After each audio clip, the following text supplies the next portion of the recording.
Jansangram news, बातमीची सत्यता हीच आमची ओळख।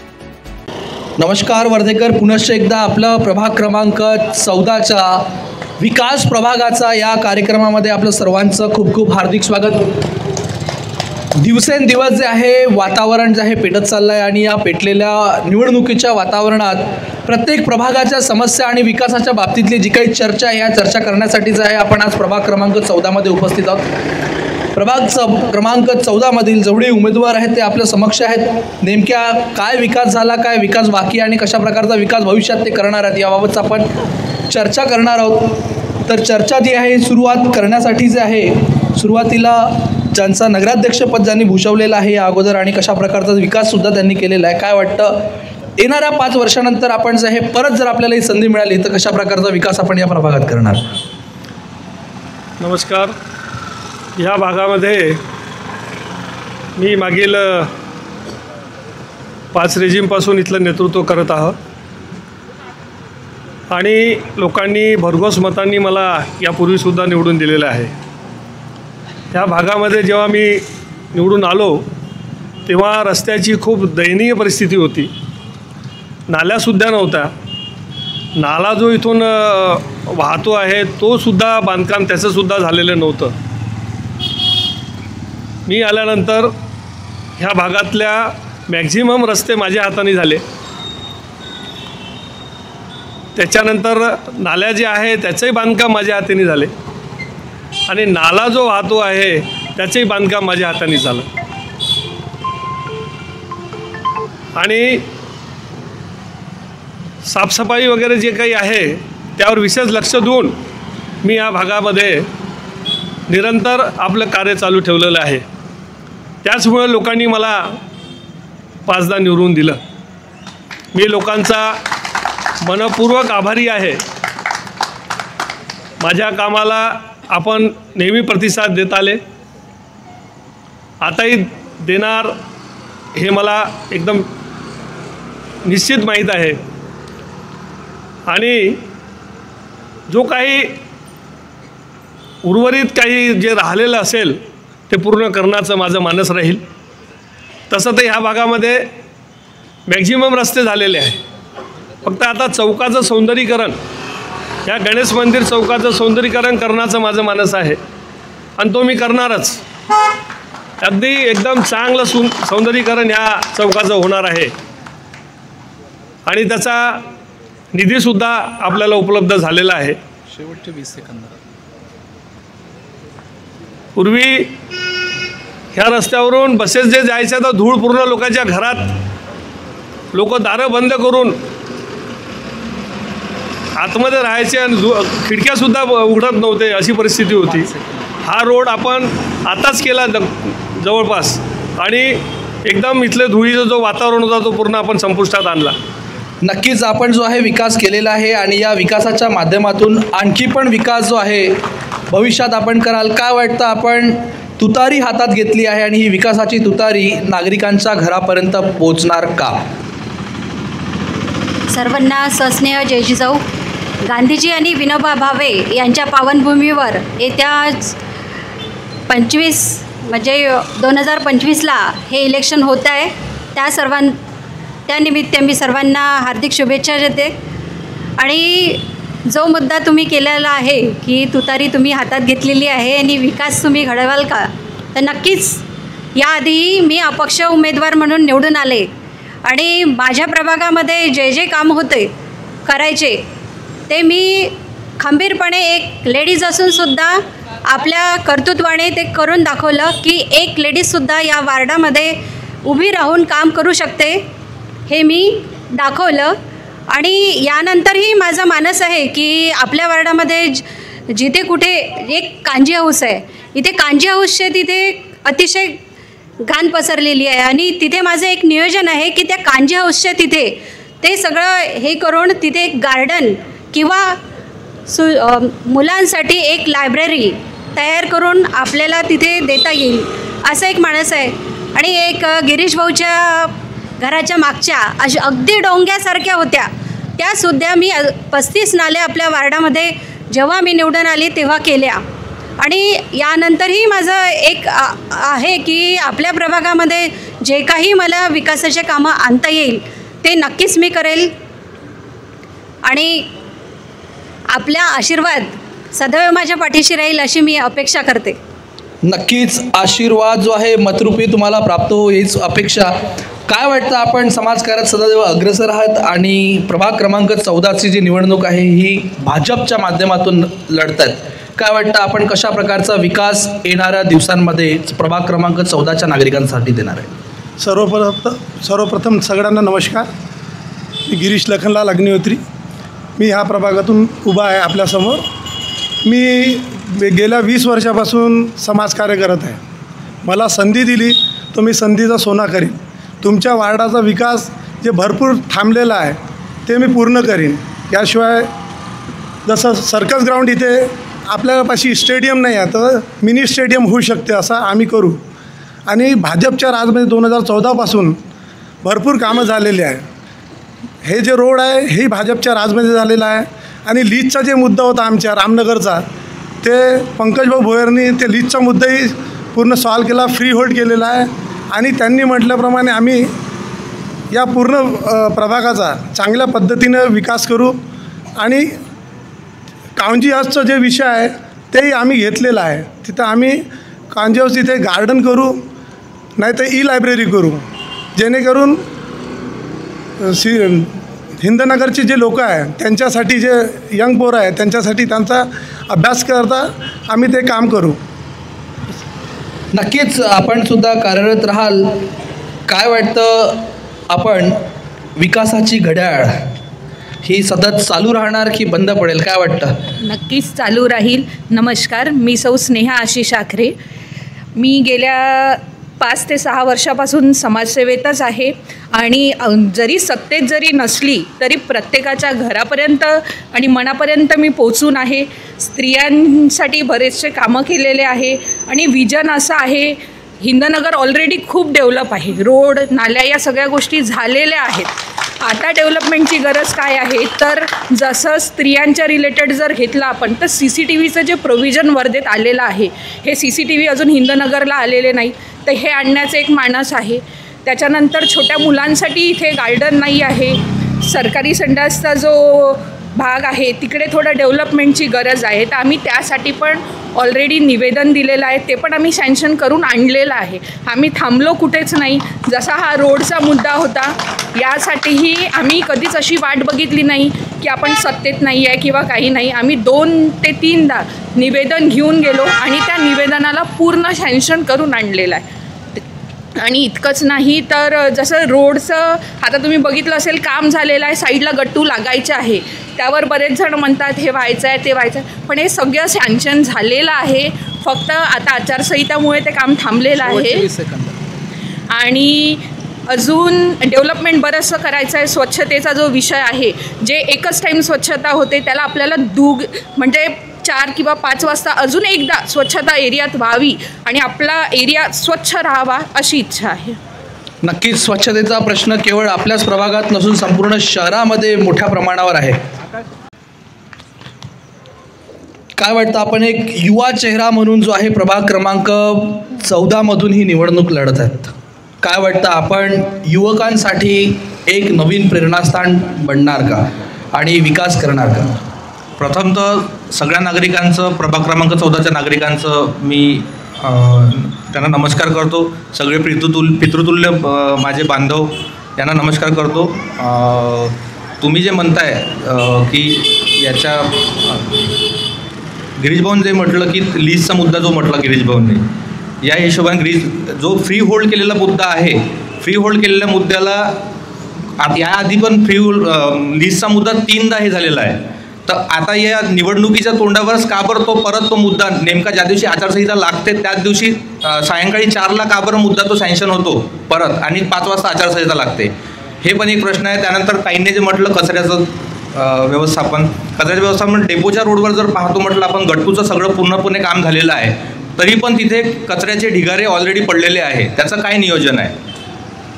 त्यानंतर भाजपच्या जे नियोजन झालेलं आहे, भाजपचं जे हे झालेलं आहे, कामं झालेले आहे, त्यामध्ये जे गटार योजना आणि ह्या गोष्टी झालेल्या आहे त्यामध्ये पण भरपूर भ्रष्टाचार झालेला आहे. आम्ही त्याचं एक जिवंत उदाहरण, आम्ही त्या मोहिमेला पूर्णपणे स्टिंग ऑपरेशन करून आणि त्यानंतर त्याचे पूर्ण पाठपुरावे घेऊन आम्ही ते सुप्रियाताईंच्या मदतीने आम्ही त्याची मीटिंग लावून कलेक्टरकडनं ते सगळे कामं करून आम्ही त्याचा एक स्टिंग ऑपरेशन, त्या संबंधित कॉन्ट्रॅक्टदारावर आम्ही एक 1.5 लाख पर डेचा फाईन लावून आम्ही तो अप्रूव्ह करून आणलेला आहे. तर असे काम मी ऑलरेडी केलेलं आहे. मी एक नवीन युवक आहो, युवकाला एक संधी भेटायला पाहिजे असं मला वाटतंय. नक्कीच भ्रष्टाचार जो आहे, भ्रष्टाचारावर मात करायला पाहिजे, युवकांनी पुढाकार घेतलाच पाहिजे. काय वाटतं, आपण सुद्धा ही निवडणूक प्रथमच लढतायत, काय महिलांच्या दृष्टिकोनातून प्रभाग क्रमांक 14 कशा प्रकारचा विकास आपण देणार आहात? नमस्कार, मी संजीवनी राजेश वंजारी. सगळ्यात आधी तर महिलांसाठी या वार्डामध्ये सुरक्षित वातावरण निर्माण करणे हे फार गरजेचं आहे या याच्यामध्ये वार्डामध्ये. आणि दुसरी गोष्ट यांनी जे म्हटलेली आहे की ST डेपोचा कचरा जो आहे तो सतत असतो आमच्या वार्डामध्ये, इतका घाण असते आणि वास असते पूर्ण त्या कचऱ्याला, त्याचा अजूनपर्यंत निर्णयच लागला नाही आमच्या एरियामध्ये. आणि राहिली विकासाची गोष्ट, विकास तर भरपूरच झालेला आहे आणि तो होणारच आहे, कारण सरकार प्रशासनामध्ये आणि शासनामध्ये सगळं BJPचं सरकार असल्यामुळे आणि निधी जरी सँक्शन होत असेल इथे तर आम्ही पण तसाच विकास करू या वार्डामध्ये अशी माझी इच्छा आहे. आणि एक संधी द्यावं मला, मी सगळ्यांना अशी विनंती करते. संधी मिळाल्यानंतर संधीचं सोनं करणार हे प्रत्येकच उमेदवार म्हणतो आणि आपण पण म्हणतोय, नक्कीच संधी मिळू शकतो असं काहीच नाही. पण ज्या प्रकारे त्यांनी आरोप केलेला आहे की भाजपनी जे आहे निवडणुकीच्या तोंडावर जे आहे हे लीज होल्डचा जो फ्री होल्ड करण्याचा जो प्रकार केलेला आहे, यावर आपलं काय मत आहे? हे लीज फ्री होल्ड खरंच झालंय का? त्याचा GR आलेला आहे का काही? 100% हे लीज फ्री होल्ड झालेली आहे. सायंकाळी 7 वाजता आम्ही तुळजाभवानी चौकात जाहीरपणे उद्याला 28 तारखेला करणार आहे. नक्कीच उद्याला करणार आहात, काय वाटतं? आणि या सर्व समस्यांच्या माध्यमातून जर आपण बघतो, आपण माजी नगराध्यक्ष सुद्धा आलेले आहेत, काय वाटतं या सर्व याच्यामध्ये रोड, रस्ते, नाली इथपर्यंतच आणि स्वच्छता इथपर्यंतच शहराचा विकास मर्यादित आहे का, की या व्यतिरिक्त पण काही विकास महत्त्वाचा आहे? नाही, या व्यतिरिक्त भरपूर काही शहरामध्ये करण्यासारखं आहे. सर्व शहरात सर्वात मोठा प्रश्न पार्किंगचा आहे. तर मार्केटला जर आपण जातो आहे तर तिथे पार्किंग नाही आहे, तर ते करणं खूप गरजेचं आहे. महिला ज्या मार्केटमध्ये जातात त्यांचं मार्केटमध्ये जर जास्त वेळ जर झाला तर तिथं प्रसाधनगृहही आपल्याला करणं खूप गरजेचं आहे. आणि शहराचं जे सौंदर्यीकरण आहे हे कुठे दिसत नाही आहे. आपण बाहेरून जे लोक येतात, आपला गांधी जिल्हा असल्यामुळं बरीचशी ख्याती आपली आहे आणि त्याप्रमाणे आपल्या शहराचा जो विकास व्हायला पाहिजे तो आपल्याला दिसत नाही. रस्ते, नाल्या, गल्ल्या हे झाल्या इथपर्यंत ठीक आहे, परंतु ज्या पद्धतीने शहराचा विकास जसा बाहेरच्यांना असा आवडला पाहिजे, जसं कसं आपण नागपूरला जातो तर कसं वाटतं का काहीतरी आहे, त्याचप्रमाणे आपल्या वर्धा शहरसुद्धा त्याचप्रमाणे झालं पाहिजे असं माझं मानस आहे. आणि त्याच पद्धतीने मला जर चान्स मिळाला भविष्यामध्ये अध्यक्षाचा तर मी नक्कीच तो करण्याचा प्रयत्न करणार आहे. अध्यक्ष पदाचा जर संधी पुन्हा मिळाली तर नक्की विकास करूया आणि सौंदर्यीकरणाचं कामं केल्या जाईल असं यांचं मत आहे. काय वाटतं तुम्हाला की सौंदर्यीकरण असेल किंवा रोड, रस्ते, नाली या व्यतिरिक्त आणखी पण काही विकासाची परिभाषा आहे का? जसे की आपण एक टॅक्स भरतो, वर्षाला एक टॅक्स भरतो, त्यानुसार आपलं नळाचा पाण्याचा जो व्यवस्था आहे हा नळ कर हा आपण 365 दिवसांचा देतो आणि नळ हा 2 दिवसाआड येतो. तो पण आपल्या या वार्ड नंबर 14मध्ये सगळे सुज्ञ लोक आहे, सुशिक्षित लोक आहे, सगळ्यांना नोकरीचा टायमिंग असतो, काही टायमिंगचा इश्यू असतो. नळ सोडण्याबाबत कुठलाच प्रकारचा टाईम नाही आहे, टाईम बे टाईम नळ येतो, तो एक प्रश्न सॉल्व्ह झाला पाहिजे. जेव्हा आपण 365 दिवस त्याचा टॅक्स भरून राहिलो आहे तर नळ अल्टरनेट दिवस येतो, ठीक आहे, ते कन्सिडर्ड आहे, पण त्याच्या व्यतिरिक्त तर टायमिंगचा काय इश्यू आहे? टायमिंग कधीच नाही, सगळं टाईम बे टाईम काम आहे. त्या व्यतिरिक्त आपण टॅक्स भरतेवेळी वृक्षकर भरतो. वृक्षकराच्या बाबतीत जर बोलतो म्हटलं तर कुठे एक वृक्षारोपणचं कुठं नियोजन आहे, त्याचा काय हिशोब आहे का? काहीच नाही आहे. त्या व्यतिरिक्त टॅक्स भरतेवेळी आपण एक तिसरा मुद्दा पकडतो म्हटलं तर टॅक्समध्ये आपण टॅक्स भरतेवेळी आपण तिसरा मुद्दा पकडतो म्हटलं तर टॅक्सचा एक आपला हा भरतो काय, एक टॅक्स स्वच्छतेबाबत जर पकडतो म्हटलं टॅक्समध्ये, तर स्वच्छतेमध्ये पण एक हे आहे, पण ते ठीक आहे, घंटागाडी नियमित येते, पण त्याबद्दल जर पाहतो म्हटलं तर घंटागाडी नियमित येत आहे. हो, घंटागाडी नियमित येते आमच्या वार्डामध्ये कचऱ्याच्या नियोजनासाठी. पण जे डेपोच्या रोडवर किंवा इकडे मागच्या साईडला जे घनकचऱ्याचं हे झालेलं आहे ते प्रॉपर नियोजित नाही आहे, त्यामुळे नागरिकांना असह्य त्रास होतो. कराचा विषय यांनी घेतलेला आहे आणि या कराच्या माध्यमातून काय वाटतं, जो नागरिकांनी कर भरतोय, नागरिकांच्या कराच्या दृष्टिकोनातून सर्व कर जो आहे हा योग्यरित्या वापरला जातोय का? हो ना, योग्यरित्या वापरले जाते. ज्या प्रकारे आपण सध्या शिक्षणाची व्यवस्था बघतो आहे, गेल्या 10 वर्षांपासून भाजप सरकारमध्ये आहे आणि शिक्षणाचं नगरपालिकेच्या शाळा असेल किंवा इतर पण जे काही शिक्षणाची व्यवस्था आहे अतिशय खोळंबलेली आहे आणि जे आहे संपुष्टात आल्यासारखं जो प्रकार आहे सध्या दिसते आहे. अक्षरशः खंडर झाल्यासारख्या ज्या शाळा आहेत आपल्या शहरात दिसत आहेत. काय वाटतं, या शाळेचा विकास जो आहे व्हायला पाहिजे का? चित्ररंजन शाळेमध्ये ई लायब्ररी चालू झालेली आहे, विकास होऊन राहिला आहे. भारतीय जनता पार्टीने तिथे हायमास केला आहे, भरपूर कामं झालेली आहे, गार्डन केलेलं आहे, हायमास लागलेले आहे. काय वाटतं, आपण एक महिला आहात, सुज्ञ आहात, काय वाटतं जो शिक्षणाचा जो पद्धत आहे ज्याबाबत आपण बोलतोय, खरंच शिक्षणाच्या सुविधा सुधारल्या पाहिजे का? शिक्षणाच्या सुविधा नक्कीच सुधारायला पाहिजे. आज आपण जर बघतो म्हटलं तर प्रत्येक म्हणजे 1 ते 2 घरं जर सोडले तर जे काही 10वी 12वी जे पोरं झालेले आहेत सगळ्यांचा कल बाहेर आहे. आईवडिलांना सोडून ते बाहेर आहे, कारण वर्धेत शिक्षणाची सोय नाही. आज एवढं मोठं पद पंकज भाऊंकडे आहे, शालेय शिक्षण मंत्री ते आहे, पण वर्धेत कुठलीही गव्हर्नमेंटची शाळा अजूनही डेव्हलप नाही आहे. त्यांच्या आहेत ना, पण त्यांच्या आहे पण गव्हर्नमेंटच्या नाही ना. आपण त्यांच्यासाठी टॅक्स भरतो, सगळं भरतो, मग आपल्याला सोयी का नको मिळायला? त्यानंतर म्हणजे जे पोरांचं जे नुकसान होत आहे, 3 भाग पोरं नुसते फक्त बाहेर चाललेले आहे, हे नको जायला. युवा वर्ग आणि नोकरीचा खूप मोठा प्रॉब्लेम आहे. कुठल्या कंपनीज नाही, सॉफ्टवेअर कंपनीज तरी वर्धेत यायला हव्या आणि युवा पिढींसाठी काहीतरी व्हायला व्हावं ही माझी खूप इच्छा आहे. आणि आम्ही जर निवडून म्हणजे निश्चितच आम्ही निवडून येणार आहे, कारण आम्ही घरोघरी पोचलेलो आहे आणि आमचं काम बोलतं आहे आणि जनता आम्हाला निवडून देणार आहे. आणि जनतेसाठी आम्हाला म्हणजे हिंदनगर हे असं उदाहरण बनवायचं आहे की वर्धेकरांनी उदाहरण दिलं पाहिजे की एरिया असावा तर हिंदनगरसारखा. आपला प्रभाग केवळ हिंदनगरपर्यंतच मर्यादित आहे असं मला वाटत नाही. हिंदनगर आणि रामनगर. काय वाटतं आपल्याला, जे सध्या शिक्षणाचा आपण बोललो, यांनी वृक्षकराचा विषय मांडलेला आहे, काय वाटतं हा जो निधी आहे अद्यापपर्यंत हा जेवढा काही वापरला जातो हा खरंच वापरला जातो आहे की व्यर्थ आहे?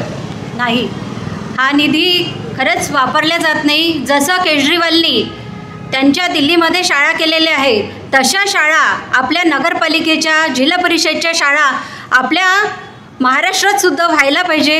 आणि जशी सुविधा तिथे म्हणजे दिलेली आहे, त्यांनी जिल्हा परिषदच्या शाळेला आणि नगरपालिकेच्या शाळेला तसा दर्जा आपल्या इथे असायला हवा. तेव्हाच आमच्या इथले लोक त्या नगरपालिकेच्या शाळेमध्ये आणि जिल्हा परिषदच्या शाळेमध्ये आमचे मुलं घालतील.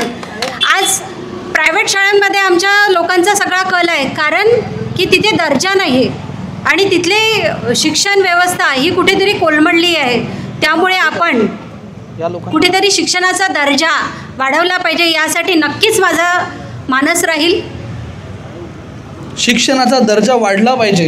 या व्यतिरिक्त आणखी काही समस्या, वृक्षकर जो आहे मोठ्या प्रमाणावर जो आहे नागरिक भरत आहेत, वृक्षकर हा योग्यरित्या वापरला जातोय का? त्या व्यतिरिक्त काय वाटतं, आणखी पण काही कर आहेत ते खरंच वास्तविकतेत वापरलं जात आहे का? मला कसं म्हणायचं आहे की जिथे आपण गट्टू बसवले आहे तिथे 2x2चा गड्डा जरी करून ठेवला असता, तिथे आपण कधी ना कधी कोणी एक वृक्ष लावलेलं असतं तिथे, तरी आपली वृक्ष खूप सारे वाढले असते आतापर्यंत. सगळे रस्ते हे करून गट्टू लावून तिथे जागाच ठेवलेली नाही वृक्ष लावायला. मग मला असं म्हणायचं की आता संतोष भाऊ सांगतात आहे इथे आम्ही हा गट्टू लावले, हे केलं ते केलं, फक्त त्या तेवढ्या 2 लाईन पुरतेच गट्टू लागलेले आहे. तुम्ही तिकडल्या लाईनमध्ये जाल ना तिथे तुम्हाला गट्टूच दिसणार नाही. तुम्ही याचं बघून घ्या, एकदा जाऊन बघून घ्या तिथे गट्टू लागलेले आहे का म्हणून एकदा. कारण डेव्हलपिंग फक्त ते म्हणजे एका काळजापुरती मर्यादित नसते ना. आणि सगळ्यात महत्त्वाचा हा मुद्दा तर हा आहे की आपल्या एरियामध्ये तर म्हणते की महिलांना यायलाच भीती वाटते. रामनगर म्हटलं की त्याला काय म्हणाल तुम्ही? आता महिला सुरक्षेचा प्रश्न सुद्धा आहे. काय वाटतं आपल्याकडे परत येतोय? आणखी काही ज्या आहे समस्या आहेत का आपल्याकडे आणि ज्याला आपण निराकरण करायला पाहिजे, किंवा आपण जो आहे विकास कुठल्या पद्धतीने आपल्या प्रभागाला देणार आहात नव्याने? विकास मला संधी दिली तो मी खरंच विकास करेन. मी नवीन आहे, मी समाजकार्य केलं, नगर परिषदचा मला काही हे नाही, पण संधी दिली तो मी विकास 100% करेन. आपण नगराध्यक्षपद भूषवलेलं आहे. ज्या प्रकारे त्यांनी जे आहे संपूर्ण शहरामध्ये म्हणताय की या शाळांची जी परिस्थिती आहे अतिशय बिकट झालेली आहे. कारण मी स्वतःला चित्तरंजनमध्ये शिकलो आणि त्या चित्तरंजनला ज्यावेळेस बघतो की तिथून मोठमोठे ऑफिसर्स बनून निघालेले लोक आहेत आणि आज त्याची अवस्था बघितल्यानंतर अतिशय बिकट वाटतं. तर ह्या सर्व परिस्थितीला बदलायला पाहिजे असं नाही का वाटत? अगदी बरोबर आहे. शाळेंची दुरावस्था आहे. शाळा ज्या बनल्या आहेत त्या बरेच वर्षाच्या बांधकाम त्यांचं झालेलं आहे आणि आज त्याची दुरावस्था आहे हे सगळेच मान्य करतात. त्याकडे शिक्षण विभाग म्हणा किंवा नगरपालिकेने आजपर्यंत लक्ष दिलेलं नाही. मी जेव्हा अध्यक्ष होतो त्यावेळेस त्या शाळेचं मेंटेनन्स केलं होतं. त्याच वेळेस आपण ते लायब्ररी जे आहे ते माझ्याच काळामध्ये ते आपण सुरू केलेली. त्याला हेमंत करकर यांचं नावसुद्धा दिलं आणि त्या लायब्ररीला आज नगरपालिकेने आता डेव्हलप अजून चांगलं केलं आणि त्याला ते ई लायब्ररी म्हणून आता तिथे विद्यार्थी आता शिकतात. त्याचप्रमाणे त्या शाळेच्या बाजूला संडास होते. ते संडास पाडून मी तिथे उत्कर्ष बालउद्यान त्यावेळेस बांधलं आणि ते त्याचं काम त्यावेळेस केलं आणि आजही ते अगदी सुरळीतपणे तिथे म्हणजे बगीचा चांगल्या पद्धतीने आहे. तिथे नागरिक जातात, तिथे योगा करतात, तिथे म्हणजे लहान मुलं खेळतात. आता शहरामध्ये आम्ही फिरत असताना बरेचसे बगीचे मी बघितले तर ते पूर्ण भकास होऊन गेलेले आहे. त्यांच्या खेळण्या तुटलेल्या आहे, तिथे झाडं नाही आहे, तिथं ग्रीनरी नाही आहे. अशा परिस्थितीमध्ये शहरामध्ये मोठी बिकट परिस्थिती आहे. शाळेचं जर झालं तर मी 2007मध्ये जेव्हा अध्यक्ष होतो तेव्हा पुलफैलमध्ये, आता इकडचे लोक कदाचित गेले असतील तर त्यांना माहीत असेल, त्या पुलफैलची जी शाळा होती अगदी पडले म्हणजे पूर्ण छत त्याचं पूर्ण वाकून गेलं होतं आणि त्या परिस्थितीमध्ये तिथे विद्यार्थी शिकत होते. त्यावेळेस मी 2007मध्ये तिथे आपली जशी चित्तरंजन दास शाळेची जी बिल्डिंग आहे त्याच पद्धतीची त्या धर्तीवर एक बिल्डिंग बांधली. आता ती सारा सुरळीत सुरू आहे. विद्यार्थी मात्र त्या शाळेमध्ये आता प्रत्येक याच्यामध्ये जे कॉन्व्हेंटचं जे एक पीक आलं, पहिले काय होतं फक्त मराठी मीडियम हिंदी मीडियम ह्याच शाळा चालायच्या, त्याच्यामुळं नगरपालिकेच्या शाळा आणि त्याच शाळा होत्या. आता शासनाने काय केलं म्हणजे 100 फुटावर कॉन्व्हेंटच्या शाळा ओपन करण्याच्या परवानगी दिली. याला शासनच दोषी आहे. त्यांनी जर यांना परवानगी नसत्या दिल्या तर ह्या ज्या नगरपालिकेच्या शाळा असत्या त्याच्यामध्ये आज विद्यार्थी जे दिसत नाही ते तिथे विद्यार्थी दिसले. मग या अर्थी शिक्षणाचा जो कर नागरिक भरतोय हा व्यर्थ नाही का?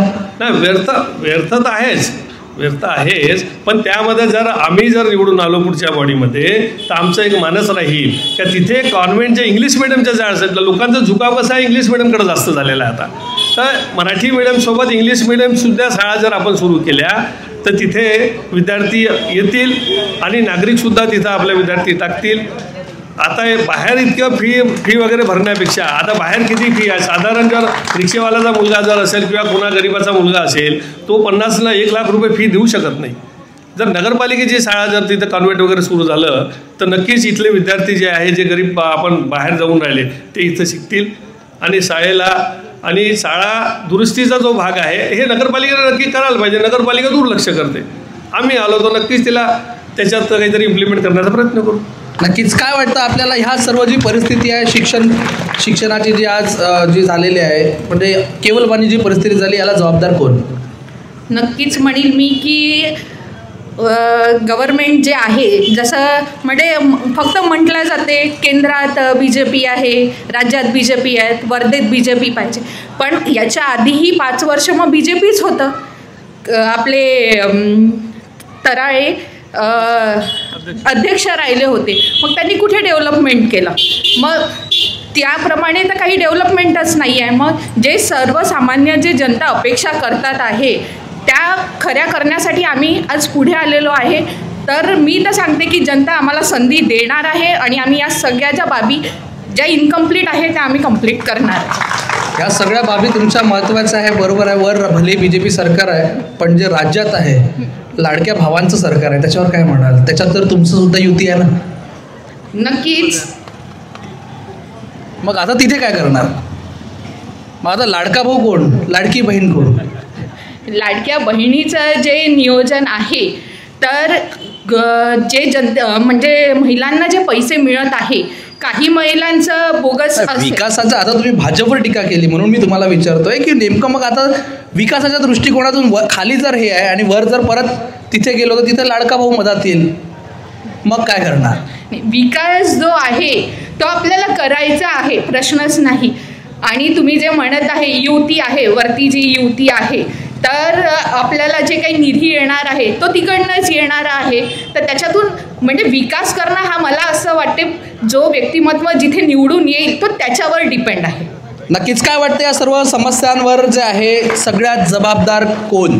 ही जी परिस्थिती आज आलेली आहे शाळेची असेल किंवा जर मी अजून आरोग्यावर गेलोच नाही आहे, मला वाईट वाटल्या गोष्टी सर्वच इथे प्रतिनिधी आहे की शिक्षणापर्यंत आपण कल दिला पण अजूनपर्यंत आरोग्यावर कोणीच गेलं नाही. नेमकं आरोग्य आवश्यक नाही आहे का या नागरिकांसाठी? काय वाटतं? अगदीच. आरोग्य हे सर्वात प्रथम महत्त्वाचं आहे, कारण आरोग्य जर चांगलं नसेल तर तुम्ही काम करू शकणार नाही. त्यासाठीच मी सांगितलं की आपल्या वार्डामध्ये सुटसुटीत गार्डन तयार करून त्यामध्ये बघा एक गार्डन आहे जे रामनगरला बाल उद्यान आहे, त्यामध्ये लेडीज जाऊ शकत नाही. पण असं गार्डन असायला हवं की जिथे लेडीज व्यायाम करेल. ज्यांच्याजवळ पैसे नसतात ते झुम्मा क्लासेसला वगैरे नाही जाऊ शकत. पण आपण जर नियोजन केलं आणि आपण लेडीजसाठी जर नक्कीच गार्डन तयार करून त्यांच्यासाठी तिथे तसे जर हे आपण आणले, समजा योगाचे वगैरे सगळे प्रोडक्ट तिथे आणले तर नक्कीच हे होऊ शकतं. आरोग्याबद्दल म्हणेल तर आरोग्य खरंच हे सगळ्यांचं महत्त्वाचं आहे. आज कोरोना झाला तेव्हापासून लोकांची तब्येत अतिशय खालवत आहे. शुगर होत आहे, BP होत आहे. शिक्षणाच्या दृष्टिकोनातून जे आज परिस्थिती आहे त्याला जबाबदार कोण? शिक्षणाची परिस्थिती याला गव्हर्नमेंट जबाबदार आहे, कारण गव्हर्नमेंटनी शिक्षणाचा अगदी बट्ट्याबोळ केलेला आहे. या शिक्षणाचा जी आपले मुलं कोणत्या शाळेत शिकतात? माझे मुलं जिल्हा परिषद शाळेला शिकत नाही, कारण हेच आहे की तिथे दर्जाच नाही. माझे मुलं कुठल्या शाळेत शिकतात? माझी मुलगी आता 10वी झालेली आहे, ती अग्रगामीला होती. माझा मुलगा पण अग्रगामीला होता. आता आपल्या मुलांना कुठे शिकवणार? नक्कीच. जर जिल्हा परिषदने शाळेची गुणवत्ता जर सुधारली तर नक्कीच आम्ही जर त्या गुणवत्तेचे शिक्षक आताच्या कंडिशनला एक शिक्षक 2-2 वर्ग चालवतोय, तो 3-4 लेक्चर स्वतः तो घेतो, एकटा घेतोय. म्हणजे 2 शिक्षकामागे एका शाळेमागे फक्त 2 शिक्षक आहे. ती जर गुणवत्ता व्यवस्थित झाली आणि जसं आपलं दिल्लीमध्ये एक मॉडेल आहे शाळेंचं, त्या मॉडेलप्रमाणे जर का शाळा इथे बनली तर नक्कीच मी गव्हर्नमेंट स्कूलमध्ये शिकवेल माझ्या विद्यार्थ्यांना. आपल्याकडे पण 9 बालक येणार आहे. काय वाटतं कुठल्या शाळेत आपल्या मुलांना शिकवायला पाहिजे आणि कुठल्या शाळेत जर असेल अगोदर तर कुठल्या शाळेत शिकतोय? माझी एक मुलगी सेंट अँथनीला शिकत आहे. तिचीच कंडिशन बघून मला असं वाटते की वर्धेत गव्हर्नमेंटच्या ज्या शाळा आहे या डेव्हलप व्हायला पाहिजे. आज शाळेच्या फी किती वाढलेल्या आहेत. सर्वसामान्य जो व्यक्ती आहे त्याला ती फी भरणं खरंच कठीण आहे. आणि जर गव्हर्नमेंट शाळेत चांगल्या सोयी जर दिल्या गेल्या, इंग्लिश मिडियम किंवा CBSE पॅटर्न जर राबवण्यात आलं, ICSE पॅटर्न जर राबवण्यात आलं तर नक्कीच जनतेचा कौल हा गव्हर्नमेंट शाळेकडेच वळेल. नक्कीच. आपण नगराध्यक्ष राहून चुकले आहात. आपण कुठल्या शाळेत शिकलात? चित्ररंजनदास शाळा आपली नगरपालिकेची जी शाळा आहे, पूर्वी तर मला वाटतं इथं मॅक्झिमम लोक त्या नगरपालिकेच्या शाळेमध्येच शिकत होते. तिथं तर बसायला जागा नाही, एवढी गर्दी राहायची त्यावेळेस, आहे ना. तर नक्कीच आपण हे जे आहे सध्या आपले मुलं कुठे शिकत आहेत आणि कुठल्या शाळेत? एक मुलगा आहे तोही सेंट अँथनीला शिकतो आहे. आणि आपण कुठल्या शाळेत शिकला? मी संत तुकडोजीमध्ये शिकली आणि 4थीपर्यंत मी पण चित्ररंजन शाळेमध्ये शिकली. आणि तिथे पण असेच विद्यार्थी होते, छान विद्यार्थी होते तिथे पण, आणि ते विद्यार्थी आता खूप काही पुढे गेलेले आहे. काय वाटतं, आपण कुठल्या शाळेत शिकलात आणि आपले मुलं कुठे शिकत आहेत? मी चित्ररंजन दास शाळेत शिकलो. माझा मुलगा पोद्दार नागपूरमध्ये आहे, मुलगी सिम्बॉयसिसला आहे. नक्कीच, मुलगी पोद्दारला आहे, मुलगी सिम्बॉयसिसला आहे, यांचा मुलगा जो आहे सेंट अँथनीला आहे, त्यांचंसुद्धा मुलगा अग्रगामीला आहे. मला तरी वास्तविकता जर बोलायचं म्हटलं, वाईट नका म्हणू, याला सर्वात जबाबदार जनप्रतिनिधी आहे. स्पष्टपणे जर बोलायचं म्हटलं, कारण जो दबाव तंत्र जो निर्माण तयार होतो आहे सर्व शाळांवर असेल किंवा जे काही व्यवस्था असते त्याच्यावर जनप्रतिनिधींचाच दबाव तंत्र असतो. आणि दोन्ही नक्की तिकडनं होते. वरून शासन जे आहे ना, हे जे प्रायव्हेट शाळेचं जे बीज पेरलं गेलं ना, हे शासनाने वरून पेरलं गेलं, हे खालच्या लोकांनी नाही पेरलं. नक्कीच या सर्व नाही, यांना दोषी ठरवण्याचा भाग नाही आहे, पण जनप्रतिनिधींचा मोठा रोल प्ले होतो याच्यामध्ये. कारण मी एक प्रॅक्टिकल बोलतो, जे मला वाटतं त्याला जर तुम्हाला वाटतंय की हे योग्य आहे, सहमती तुम्ही दर्शवावी किंवा तुम्ही माझा विरोधसुद्धा करू शकता. कारण मी ज्या सगळ्या गोष्टी बोलतो, सिस्टम सुधारलं पाहिजे. कारण तुमच्या सर्व बाबींमध्ये जनप्रतिनिधींनी विरोधच नाही केला, प्रत्येकाने ऑप्शन निवडून घेतलं, यस प्रायव्हेट इज बेस्ट, आणि आपण तिकडे गेलो. त्याच्यामुळे आज स्वाभाविकची गोष्ट, मी स्वतः 10व्या वर्ग म्हणजे 4थ्या वर्गानंतर लोकविद्यालयात शिकलो. माझे वडील त्यावेळेस नगरसेवक होते. मला त्या शाळेमध्ये राहत असताना भीती वाटायची, आणि माझे वडील नेहमी सांगायचे की येस काहीतरी याच्याकडे लक्ष ठेवा, ते लक्षात काही राहिलं तर माझ्याकडे कंप्लेंट राहील. तो जो दबाव तंत्र होता कुठेतरी तो वापरला जर गेला असता तर नक्कीच त्यांच्या शाळा ज्या आहेत सुरळीतरित्या आपण इम्प्रूव्ह करू शकलो असतो. त्याच्यामुळे माझं करबद्ध तुम्हाला सगळ्यांना येणाऱ्या दिवसांमध्ये आपल्यापैकी कोणीतरी सभागृहात जाईल. त्याच्यामुळे सर्वांना विनंती आहे की शाळांची परिस्थिती कशी सुधारवता येईल आणि आपण स्वतःहून जाऊन तिथे सुधारवला पाहिजे असं मला वाटतं. यामध्ये कसे आहे की मॅक्झिमम शाळात जे नेते लोक होते याच्या पूर्वीचे म्हणा किंवा आताचे म्हणा यांच्याच आहे. यांना आपल्या शाळेमध्ये जास्त विद्यार्थी आले पाहिजेत म्हणून ह्या शाळेवर दुर्लक्ष केलं, माझा आरोप आहे यांच्यावर. नक्कीच, म्हणून तर म्हटलं मी शिक्षणाच्या शाळा आहे, नगरपालिकेच्या शाळा, या मुद्दामून यांनी दुर्लक्ष केलं आणि आपल्या शाळा कॉलेज उभारून हे सगळे विद्यार्थी तिथं बोलवले आणि त्याचा फायदा घेऊन आले नेते. आता मी हेच म्हणताय की इथे युवा सुद्धा आहे, आपल्याकडे दांडगा अनुभव आहे, तुम्ही स्वतः सुद्धा जे समाजकार्यात अग्रेसर आहात. माझं सर्वांना करबद्ध विनंती आहे की ह्या सर्व सिच्युएशनमध्ये आपण थेट बोलायला पाहिजे, जेणेकरून परिस्थितीबद्दल काय वाटतं नागरिकांना, काही समस्या आहे का आपल्या परिसरात. पळत काय यार, युवक आहात आपण, पारबेकाडासारखे पळून काहीच होणार नाही. इकडे आपल्याकडे हॅलो. हां, मी वर्धेतील सगळ्या बंधू आणि भगिनींना हात जोडून विनंती करतो की प्रत्येकाने एक वर्धेत असा इतिहास घडवा की जी काय आपण पूर्ण शहरभरात म्हणता येण्यापेक्षा पूर्ण भारतभरात वर्धेचं नाव झालं पाहिजे. सगळ्या मतदार बंधू आणि भगिनींनो, आपण सगळ्या जणांनी येत्या 2 तारखेला प्रत्येक मतदान केंद्रावरती जाऊन 80% वरती मतदान झालं पाहिजे याचा प्रयत्न करा. आणि जो योग्य असा उमेदवार तुम्हाला वाटतोय, जसं आता मी तर प्रत्येक वेळेस म्हणतो की ज्याला दांडगा अनुभव आहे प्रशासनाचा, ज्यांचे कामं अर्धवट राहिले आहेत ते सगळे मिळून पूर्ण करायला पाहिजे होते, ते येत्या 10 वर्षापर्यंत अजून पूर्ण झालेले नाही. उदाहरणार्थ वर्धेसाठी एक सांस्कृतिक सभागृह संतोष भाऊ ठाकूर यांनी तयार करण्याचा मानस आखला होता, तो त्यांच्या कारकिर्दीत अर्धा झालेला आहे, पण अजूनपर्यंत आलेल्या सरकारने किंवा कुणीही तो पूर्ण झाला पाहिजे अशा कुठल्याच प्रकारचे प्रयत्न केलेले नाही. मी सगळ्यांना कळकळीचं आव्हान करतो की सगळ्या मतदार बंधू आणि भगिनींनो, एक पूर्ण आपल्या भारतभरामध्ये गांधीजीचा आणि महात्माजींचा एक वारसा म्हणून सगळ्यांनी 80% वरचं मतदान कसं जाईल आणि योग्य मतदारालाच निवडून द्या असं मी विनंती करतो. मतदाराला की उमेदवारालाच निवडून द्या, पण प्रत्येकाने प्रयत्न करा की आपण आपलं वोटिंग मतदान करण्यासाठी अवश्य मतदान केंद्रावरती जा. नक्कीच. काय वाटतं इकडचा महिलांचा प्रश्न सुरक्षेला घेऊन जे प्रश्न मांडले होते, काय वाटतं सुरक्षा आहे नाही आहे आणि कशा प्रकारे आपल्या समस्या सोडवल्या पाहिजे, काही समस्या आहेत का आपल्या परिसरामध्ये? बोला काय वाटते, समस्या आहे का?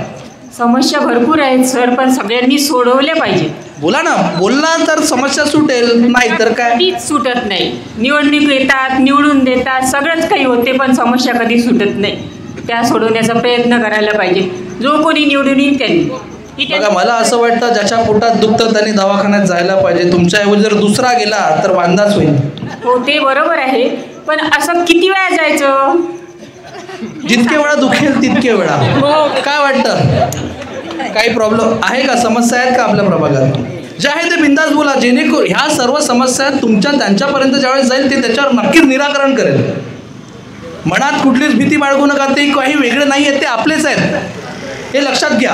काय वाटतं, समस्या बिंदास बोला, त्याच्यावर निराकरण करण्यासाठीच आपण ही चर्चासत्र ठेवलं आहे. समस्याचं तर नाही म्हणता येणार, पण आता ज्याप्रमाणे त्या ताई बोलल्या की महिलांसाठी इथे कुठलाच हे नाही आहे, गार्डन नाही आहे आणि तिथे कुठेच फिरायला जागा नाही आहे, तर त्यांनी सकाळी एकदा उत्कर्षमध्ये जाऊन बघावं. तिथे महिलांचा योगा चालतो, ॲक्च्युली तिथे ओपन जिम आहे, तिथे व्यायाम होत राहतो. ह्याही माहिती उमेदवाराला मला वाटतं पाहिजे आहे. नक्कीच. टीका, काय वाटतं, काय आपल्याकडे काही समस्या आहेत का, किंवा काय अपेक्षा आहेत?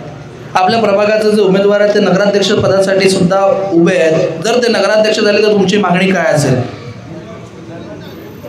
विकास सुरू आहे आणि ते विकास करतीलच. विकास सुरू आहे आणि विकास करतीलच. नेमका कुठला विकास आणखी पाहिजे, काय अपेक्षा आहे? आपण एक युवती आहात. अपेक्षा अशा खूप नाही आहेत, पण ज्याप्रमाणे त्यांनी एक हे दिलं आहे की नाही बा आम्ही हे करून दाखवू किंवा ते करून दाखवू, तर त्यावर तुम्ही ठाम राहा. कारण सीट आल्यानंतर बदलू नका त्या गोष्टीसाठी की नाही रे बाबा आता माझ्याकडे सीट आली, मी तुम्हाला 10 वेळा फोन करेन तर तुम्ही माझ्यापर्यंत पोहोचले नाही, असं नको व्हायला. आणि ॲज अ गर्ल किंवा ॲज अ यूथ जर माझ्याशी बोलाल तर आता आपल्याकडे नवीन चेहरा आला आहे स्नेहा वेणी. तर तिला कुठलं पद नाही लागलं कधी मदतीसाठी, किंवा तिला कधी असं नाही झालं की माझ्याकडे पद नाही तर मी हे काहीच करू शकत नाही. एक फोन केला की स्नेहा वेणी हा प्रॉब्लेम येत आहे. There is always a solution when you are asking for a problem.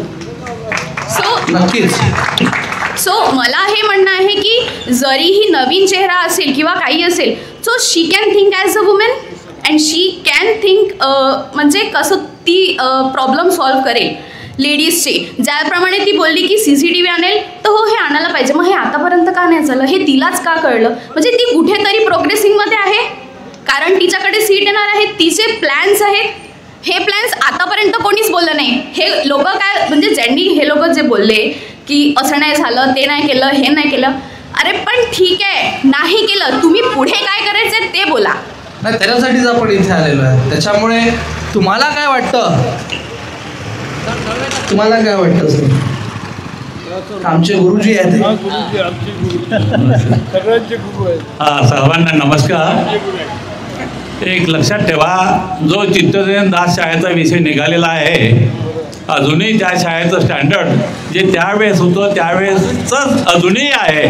फक्त पालकांची मानसिकता बदलायला हवी. आणि जे पदाधिकारी आहे त्यांनी, कोणी पदाधिकारी असो, कोणत्याही क्षेत्रातला असो, त्यांनी आपले विद्यार्थी जर त्या शाळेमध्ये टाकले तर लोकांचे विद्यार्थी आपोआप येतील, याची दक्षता पुढील पदाधिकाऱ्यांनी घ्यावी. त्याचप्रमाणे उत्कर्ष बाल मंदिर जे आहे, आपला उत्कर्ष बगीचा जो आहे तो, त्याच्यामध्ये सकाळी सर्व लेडीजचा योगा होतो, संध्याकाळी ज्येष्ठ मंडळी येतात, लहान मुलंसुद्धा खेळायला येतात. त्याच्यामुळं कोणत्याही प्रकारचं या प्रभागामध्ये भीतीचं वातावरण नाही. जरी परदेशांचं बोलणं असेल तर आज 56 वर्ष झाले मी या प्रभागात राहतोय, 39 वर्ष या शाळेमध्ये नोकरी केली, पण मला यांच्यापासून अग्निहोत्री कंपनी असो, ठाकूर कंपनी असो का कुणी असो, इथे मला भीती वाटली नाही. हे सगळे माझ्या हाती मारखाऊन तयार झालेले विद्यार्थी आहे आणि आज प्रगती पथावर गेलेले आहे. हेमंत करकरे सुद्धा या शाळेचे विद्यार्थी होते. मी या शाळेत शेवटच्या क्षणाला रिटायर व्हायच्या अगोदर त्यांचा 2006 जो 26/11चा बॉम्बस्फोट झाला त्याच्यामध्ये त्यांचा देहांत झाला. आणि मी संतोष भाऊला सुचवलं का इथे त्यांच्या स्मृतिपित्यर्थ एक वाचनालय व्हायला पाहिजे, आणि ते वाचनालय दत्ता भाऊच्या मदतीने त्या ठिकाणी मी सुरू केलं. आज त्याचा एक वटवृक्ष झाला, म्हणजे ही लायब्ररी त्या ठिकाणी तयार झाली आणि सर्व कॉम्प्युटरच्याद्वारे मुलं अभ्यासिकेसाठी तिथे येतात. म्हणजे त्या शाळेचं स्टँडर्ड. आणि आता ती चित्तरंजन दास शाळा म्हणजे आपल्या PMCमध्ये केलेली आहे, केंद्र शासनाचं अनुदान त्याला मिळते आहे. उणीव एकच आहे की या नगरपालिकेमध्ये शिक्षकाची नेमणूक करायचे पावर यांना नसल्यामुळं, ते शासनाकडे असल्यामुळं पुरेसे शिक्षक स्टॉप त्या ठिकाणी नाही. तरी आमच्या त्या शाळेतल्या मॅडम ज्या आहे त्या स्वतःच्या पैशातून शिक्षिका ठेवून विद्यार्थ्यांचा सर्वांगीण विकास साधण्याच्या दृष्टीनं प्रयत्न करतात. एक मुद्दा एक आहे की जो कोणी नगराध्यक्ष याच्या पुढे येईल त्यांनी ही जी इलेक्ट्रिक लाईन आहे ही अंडरग्राऊंड करण्याचा प्रयत्न करावा. हा प्रामुख्याने शहराच्या विकासासाठी एक प्रमुख मुद्दा आहे. दुसरी गोष्ट, आरोग्य हे स्वच्छतेवर अवलंबून आहे आणि म्हणून गटारे, स्वच्छता हे जर साफ असेल तर लोकांचं आरोग्य आपोआप चांगलं राहते. दुसरी गोष्ट एक आहे, नागरिकांनी सुद्धा एक दक्षता घ्यायला पाहिजे. दररोज घंटागाडी घराजवळ येत असताना तुम्ही दुसऱ्याच्या घराजवळ कचरा टाकता, ह्या वाईट सवयी ज्या आहे नागरिकांच्या, या सुद्धा नागरिकांनी बदलवायला पाहिजे. म्हणजेच आपलं शहर स्वच्छ आणि सुंदर करायचं असेल तर हे सर्वस्वी नागरिकांच्या हाती आहे आणि त्याची काळजी आपलं कर्तव्य बनवून ते नागरिकांनी पार पाडायला पाहिजे आणि या शहराचा चेहरा मोहरा बदलवण्याच्या दृष्टीने प्रयत्न करायला पाहिजे. हीच माझी पदाधिकाऱ्यांना आणि नागरिकांना शेवटची विनंती आहे. धन्यवाद. अगदी गुरुजी, लहानपण आठवलं ज्या प्रकारे मुख्याध्यापक तुम्ही होते आणि मुख्याध्यापकाप्रमाणे आज परत सर्वच विद्यार्थ्यांना जे आहे परत जे आदेश आणि संदेश जे द्यायचे होते ते तुम्ही दिले आणि ते याचं पालन आम्ही आणि इथे असणारे पदाधिकारी जे काही भविष्यात जातील ते पालन करतील अपेक्षा करतो. काय वाटतं, इथे आणखी नागरिकांच्या काही समस्या आहेत का? आमचे गुरु जे बोलले ते पूर्ण व्यवस्थित बोलले, त्यांना सगळ्या समस्या माहीत आहे. हां, त्या गोष्टीबद्दल आम्ही काही हो नक्कीच. मी म्हणतो की वर्धेचा नगराध्यक्ष संतोष भाऊ ठाकूरच व्हायला पाहिजे. त्यासाठी मतदान तुम्हाला करावं लागेल. आणि हे बघा, सकाळपासून कर्मचाऱ्याच्या मागं राहणारे फक्त संतोष भाऊच राहतात, पूर्ण लक्ष देतात आमच्या विभागामध्ये.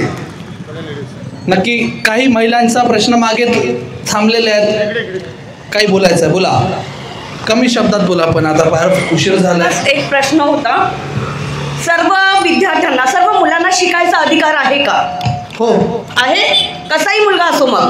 हो. स्पेशल चाइल्ड म्हणून ऐकलं असेल तुम्ही. हो. म्हणजे त्यात ऑटिझम येते, हायपर ॲक्टिव्ह मुलं, CP चाइल्ड, भरपूर प्रकार आहेत. माझी मुलगी ऑटिझम आहे, मायनर ऑटिझम आणि स्पेशल हे हायपर ॲक्टिव्ह. इथे मी बाहेर ठिकाणून आली आहे म्हणून तुमच्या इथे वोट कोणाला द्यायचं, मत कोणाला करायचं याच्याबद्दल मी बोलणार नाही, कारण माझा इथे मत द्यायचा अधिकार नाही आहे. मला अख्ख्या महाराष्ट्रातच नाही आहे. मी MP मधून आलेले आहे. फक्त मला इतकं म्हणायचं होतं, मी 4 वर्षापासून इथे आहे, कमीत कमी 4-5 शाळा फिरली आहे, फक्त हात वर केल्या गेले आहे तिथे, हिला आम्ही हँडल करू शकत नाही म्हणून. मग तुम्ही जे सरकारी शाळेबद्दल बोलता किंवा प्रायव्हेट शाळा, कोणतीही शाळा असो, माझं स्वतःचं मत आहे. समजा माझी मुलगी नॉर्मल असती तर मी तिला सरकारी शाळेतच शिकवलं असतं. मला पर्सनली असं वाटायचं की माझ्या मुलांनी, मुलगा म्हणजे व्हायच्या आधी पण वाटायचं की त्यांनी सरकारी शाळेतच शिकावं म्हणून, कारण मी स्वतः लहानपणापासून एका सरकारी शाळेत शिकलेली आहे. पण तिला आम्ही हँडल करू शकत नाही, सांभाळू शकत नाही. हा मुद्दा घेऊन तुम्ही आम्हाला पुढचं बोलूही न देता लगेच हात वर करून घेता, याला काय अर्थ आहे? मग तिने शिकायचं नाही का? मला माहीत आहे ती बाकी मुलांपेक्षा मागेच राहणार आहे. तिला शिकवणं, तिला हँडल करणं खूप भारी जाईल शिक्षकांसाठी, हेही माहीत आहे. मग तिच्यासाठी काहीतरी एक स्पेशल एज्युकेटर किंवा काहीतरी स्पेशल सुविधा असायला पाहिजे की नसायला पाहिजे? नक्कीच ही परिस्थितीकडे बारकाईने लक्ष देणं फार गरजेचं आहे. ही जर परिस्थिती आपल्यासमोर जर उद्भवती आहे तरी फार मोठी शोकांतिका आहे आणि याच्यावर जे आहे इथे असणारे उमेदवार तर नक्कीच कार्यरत राहील आणि सोबत मी स्वतः त्याच्यावर कार्य करेल आणि आपल्याला न्याय देण्याचा प्रयत्न करेल. सर एक मिनिट, म्हणजे आता 3 वर्षापासून ती शिक्षणाला मुकलेली आहे असं मी म्हणू शकते, तर पुढच्या वर्षी मला गॅरंटी, मी MP इथे आली आहे, चला असं म्हणणार तुम्ही की तुमचे काही अधिकार नाही असं कोणाला वाटत असेल. आता मला डोंट नो कोणाला काय वाटतं. उद्या नगराध्यक्ष पदाचे जेवढे उमेदवार आहेत यांचं सर्वदलीय जे आहे आपण जे आहे चर्चासत्र घेतो, त्यामध्ये हा विषय मी आवर्जून ठेवेल, हे मी वचन देतो. त्या व्यतिरिक्त हा शब्द आपले जे शिक्षण मंत्री आहे, पालकमंत्री आहे, त्यांच्यापर्यंत पोहोचवण्याचं सुद्धा मी जबाबदारी घेईन. इथे असणारे नगराध्यक्षाचे जे उमेदवार आहेत संतोषजी ठाकूर हे नेहमीच तत्पर असतात, ते सुद्धा त्याला जे आहे वर जे आहे अजितदादांपर्यंत हा विषय घेऊन जातील मी अपेक्षा करतो. नक्कीच याच्यामध्ये परिवर्तन घडवून आणू, कारण यामध्ये जे तुम्ही आज एक छोटासा प्रश्न मांडला आणि प्रत्येक प्रश्नाचा जसं ताईंनी सांगितलं जिथे प्रॉब्लेम्स आहेत तिथे सोल्युशन्स असतात. नक्कीच आपण हे सोल्युशन शोधून काढू. ॲक्च्युली सफर होतात पॅरेंट्स. आता मी एकटीच नाही आहे, इथे अजून एक ओळखीचे उभे आहेत की त्यांचाही मुलाला कुठे ना कुठे सफर व्हावं लागतं. म्हणजे असे बरेच पॅरेंट्स आहेत इथे वर्धेत. ऑटिझम हायपर ॲक्टिव्ह मुलं खूप आहेत आणि त्यांना खूप सफर व्हावं लागत आहे अभ्यासाच्या बाबतीत किंवा शिक्षणाच्या बाबतीत. तर कुठे ना कुठे आता कधी काय असतं ना, सर हे जिंकून येऊत न येऊत, माझ्या शुभेच्छा आहेत ते जिंकूनच येऊ, पण कार्य हे फक्त यासाठी नाही केलं पाहिजे कोणी की आम्ही जिंकून येत आहोत किंवा आम्ही जिंकलो. कार्य करणाऱ्यांनी म्हणजे खुल्या मनाने कार्य करायला पाहिजे. मी सरांना विनंती करते, तुम्ही अशा मुलांसाठी काहीतरी शाळेत बोलून त्यांच्यासाठी काहीतरी सुविधा उपलब्ध करून देऊ शकत असणार तर प्लीज मी तुम्हाला म्हणजे विनंती करते. नक्कीच याच्यात बदल घडेल हे आपण, आणि बदल घडेल यापेक्षा बदल सोबत मिळून घडवू हे आपण नक्कीच काहीतरी करू. चला, मला म्हणायचं आहे विकास ही प्रक्रिया म्हणजे लगेचच नाही, विकसनशील आपला भारत देशसुद्धा विकसनशील आहे. एका वेळेस विकास ही प्रक्रिया घडून येत नाही. पण आजही बघाल की आमच्या रस्ता क्रमांक 3 पासून तर इथपर्यंत नाल्या नाही आहे, त्यावरून आमचे वादविवाद होतात. शेवटी आम्ही म्हणजे सांडपाणी वाहायसाठी नाही आहे म्हणून आम्ही स्वतःच्या पैशांनी नाल्या करून हे केलेलं आहे. म्हणजे 30 वर्ष आम्ही हा वार्डामध्ये आमचं घर आहे, अजूनही आमच्या समोर घरासमोर नाल्या नाही आहे. इतके दिवस झाला हा रोड बनला, घरासमोर गट्टू लागलेले नाही आहे. ज्या घरामध्ये सिंगल लेडीज असेल, तुमचे गट्टू लागलेले रोड एवढे उंच झालेले आहे, गट्टू लागलेले आहे, लेवलमध्ये नाही आहे, त्या बाईला गाडी काढता नाही आहे, तिला रोज विचारावं लागते कोणाला तरी. म्हणजे माझा प्रॉब्लेम आहे, माझं घर इथे आहे, सलूनवाल्या माझ्या घरासमोर सलून आहे, त्या मुलांना मी गाडी काढून मागते, निघत नव्हतं. शेवटी दिवाळी आली, आपल्या घरासमोर हे व्यवस्थित दिसत नाही म्हणून आम्ही स्वतः फ्लोरिंग केली. मग तुम्ही विकास आहे, तुम्हाला आम्ही निवडून देतो तर कशासाठी देतो? 9 वर्ष 10 वर्ष तुम्ही इथे नगरसेवक म्हणून काम करता आणि शेवटच्या वर्षाला तुम्ही विकासाच्या गोष्टी करता. मग एवढे वर्ष तुम्ही केले का? पाण्याची आजही समस्या आहे. जोपर्यंत वार्डातल्या सगळ्या मशीन बंद होत नाही तोपर्यंत आमच्या घरी प्यायचं पाण्याचा नळाला पाणी येत नाही. मग बरेच वेळा आम्हाला म्हणजे घरामध्ये आमच्या आरो असताना आम्हाला कॅनचं पाणी बोलवावं लागते. मग विकास इथपर्यंतच आहे का? गटर वॉटर आणि मीटरपर्यंत अजून विकास नाही का? इथे कुठेही म्हणजे लेडीजसाठी हेल्थ क्लब नाही आहे. आपण तेवढ्याच 3च गोष्टीवर मर्यादित आहोत. हेल्थ क्लब नाही आहे, मुलांना खेळायसाठी इथं उद्यान नाही आहे. आम्हाला जर मुलांना खेळायचं असेल तर कितीतरी दूर घेऊन जावं लागते. अशाने काय आहे, मुलं घरी ज्या घरी सिंगल पॅरेंट्स असेल तिथे मुलं विचारतात मम्मी काय करायचं, आता मी काय करायचं. शेवटी मोबाईल आणि TV त्यांना दाखवावं लागते. मग ह्या सगळ्या समस्या आहे ना, इथपर्यंतच का तुम्ही म्हणजे 2-3च गोष्टीवर काय करतात? रोड आणि हे बाकीच्याही अनेक समस्या आहे इथे. नक्कीच ह्या सर्व बाबींकडे गांभीर्याने बघणं फार गरजेचं आहे. काय वाटतं मागे? बोला. विकासाचा विषय सुरू होता. मला सांगा, विकास झालेला आहे हे मी म्हणत नाही. 2014च्या पहिले किती विकास होता? 2014 नंतर भारतीय जनता पार्टीचा सरकार आल्यानंतर हा सर्व विकास घडलेला आहे. त्याच्या पुढे पण विकास होईल. माझी कळकळीची विनंती आहे की तुम्ही स्वतः विचार करा की हा जो काही विकास झाला तो जेव्हा भारतीय जनता पार्टीचा सरकार आली त्याच्यानंतर हा सर्व विकास झालेला आहे. याच्याकडे पण तुमचा आणि पुन्हा होणार विकास. हा जो विकास झालेला आहे हा भौतिक विकास आहे केवळ, असं नाही का वाटत? सर्वांगीण विकास झालेला नाही, माझा असा थेट वैयक्तिक आरोप आहे. काय म्हणतो? सर्वांगी विकास नाही म्हणताय, होणार ना. काहीच नव्हतं 2014च्या पहिले, इथे काहीच नव्हतं. सर्व जनतेने विचार करावा. विकास झालेला आहे, समोरच्या व्यक्तींनी विकास केलेला आहे, पण हा फंड दिला कोणी? हा भारतीय जनता पार्टीने दिलेला. माफ कर, हा फंड जनतेचा आहे, भारतीय जनता पार्टीचा नाही. पण त्यांनी आणून दिलेला आहे फंड हा भारतीय जनता पार्टीला. फंड हा जनतेचाच असतो, कारण हा जनता कर भरतो, या करातूनच सर्व गोष्टी होतात. पण तो करणारा व्यक्ती लागेल ना. मग याच्या आधी पण कर मिळत होता, 2014च्या पहिले पण कर होता ना की नव्हता?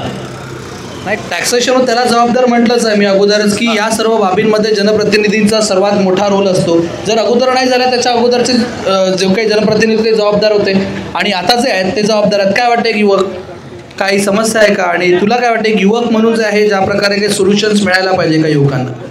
मोस्टली मला असं वाटतं की एज्युकेशनबद्दल व्हायला पाहिजे, कारण की मी स्वतः वर्धेतला आहे, बट पुणेला एज्युकेशन करतो आहे. ड्यू टू एज्युकेशन एवढं आपल्याकडे नाही आहे डेव्हलपमेंट. आणि एज्युकेशन मोस्टली आता AI झाले आहे, मोठे मोठे क्लासेस आहे. आता आम्ही जिकडे करतो आहे CATचे क्लासेस आणि AIचे, ते तिकडे त्यांनी गव्हर्नमेंट एस्टॅब्लिश केलं आहे.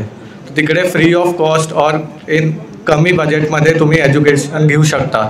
मग तिकडे असं काहीच नाही आहे. So there should be an option of education, असं मला वाटतं की इम्प्रूव्ह व्हायला पाहिजे. आणि मेनली सगळ्यात मोठं चेंज असं व्हायला पाहिजे की हे फक्त म्हणतात की हो करू, तो हो करू एक तर हो म्हणा या फिर नाही म्हणा, असं झुलवू नका की होईल या नाही होईल. होत असेल तर हो, नाही तर नाही. आम्ही राहतो यांच्या याच्यावर की होईन, आज होईन, उद्या होईन, बट ते कधी होतच नाही. नक्कीच यामध्ये आपल्या युवकांना सुद्धा सहभाग घ्यावा लागेल आणि पुढाकार घेऊन याचाच बदल आणावा लागेल. जर हे होत नाही तर आपण स्वतः जाऊन लढायला पाहिजे, कारण आता रडायचा वेळ नाही, लढायचा वेळ असं मला वैयक्तिक वाटतं. काय वाटतं?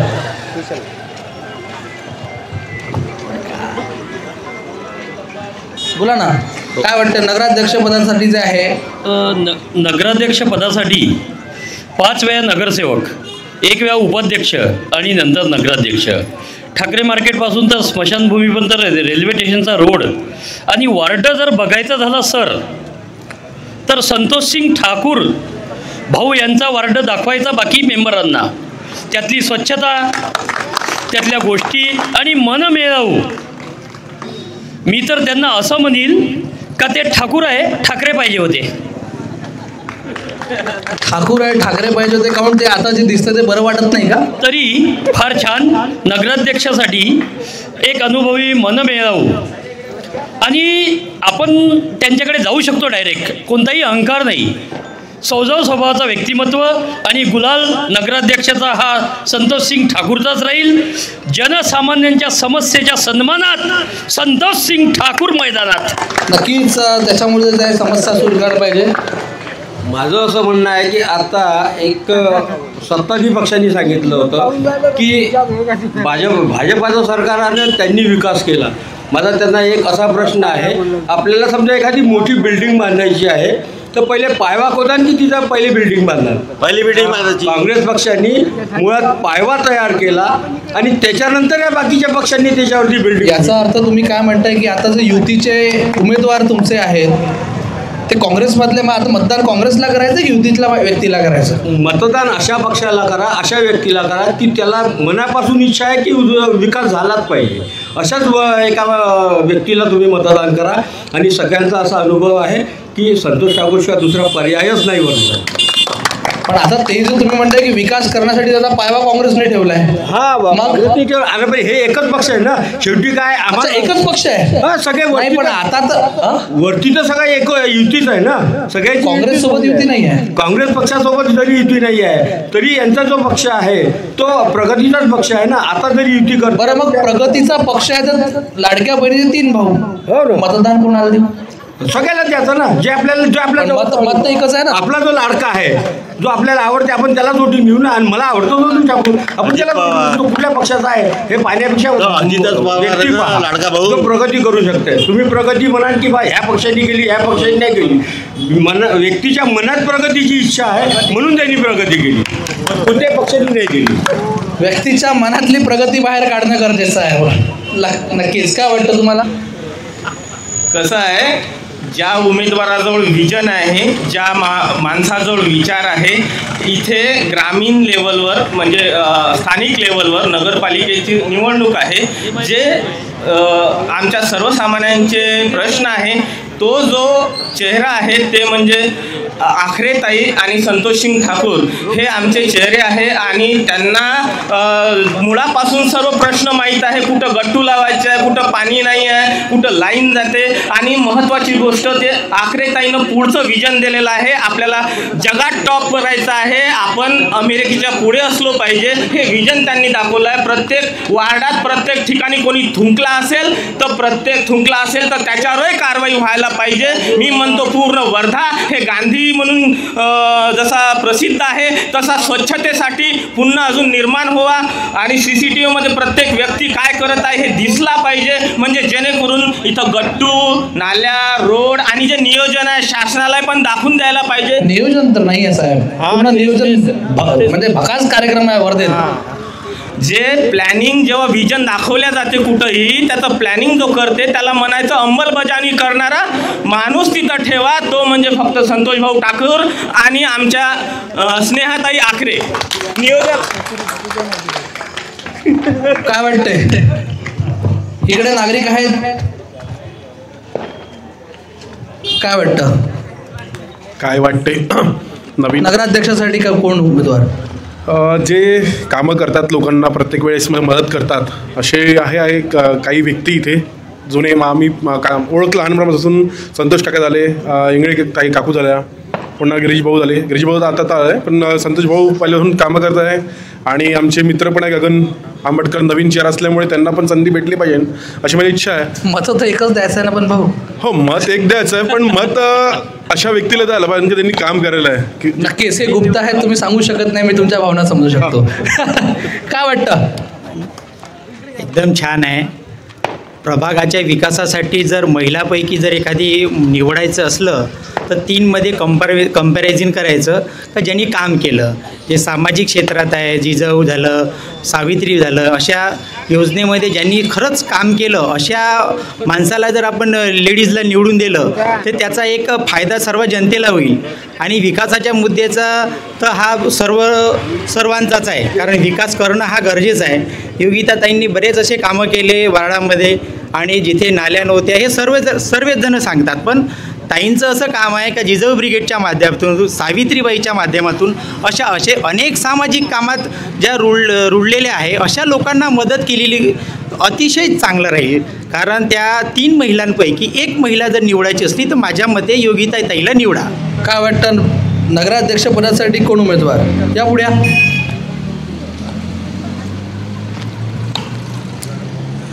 जय श्रीराम. विषय असा आहे की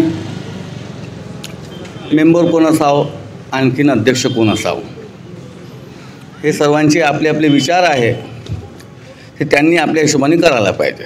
पण जो प्रगती करू शकतो त्याला लोकांनी चान्स द्यायला पाहिजे. जसं गिरीश भाऊ काही नसतानासुद्धा 10 वर्षापासून, 10 नाही म्हणता येत, म्हणजे 10-15 वर्षापासून जनतेची सेवा करून राहिलेले आहे निस्वार्थ, म्हणजे बिना कोणत्या स्वार्थाने. त्या हिशोबाने इथे नगरसेवक म्हणून गिरीश भाऊचा अधिकार बनतो असं माझं मत आहे. नक्कीच याच्यामध्ये आता भाऊंनी जे म्हटलं आहे त्याच्यामध्ये मी आणखी एक भर टाकणार आहे. आणि इथे जेवढी पण जनता आहे त्यांनी माझ्या गोष्टीचं समर्थन करावं की नाही करावं ते त्यांनी शेवटी टाळा बाजू मला सांगावं. आता 2 दिवसाआधी पंकज भाऊ भोयर आणि गिरीश भाऊ अग्निहोत्री आणि आम्ही काही कार्यकर्ते बसून होतो. तर शहराच्या विकासामध्ये काहीतरी काय करायचं तर त्याच्यामध्ये गिरीश भाऊंनी एक अशी संकल्पना मांडली की भाऊ मला नागपूर शहर खूप आवडतो. का बरं? कारण की तो खूप ग्रीन आहे. तर ठीक आहे गिरीश, मग काय करायचं?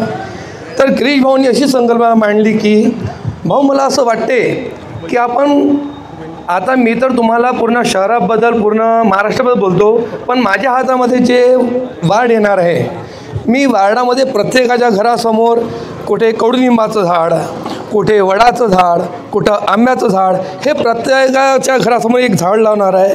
त्याला मस्तपैकी एक कठडा लावणार आहे.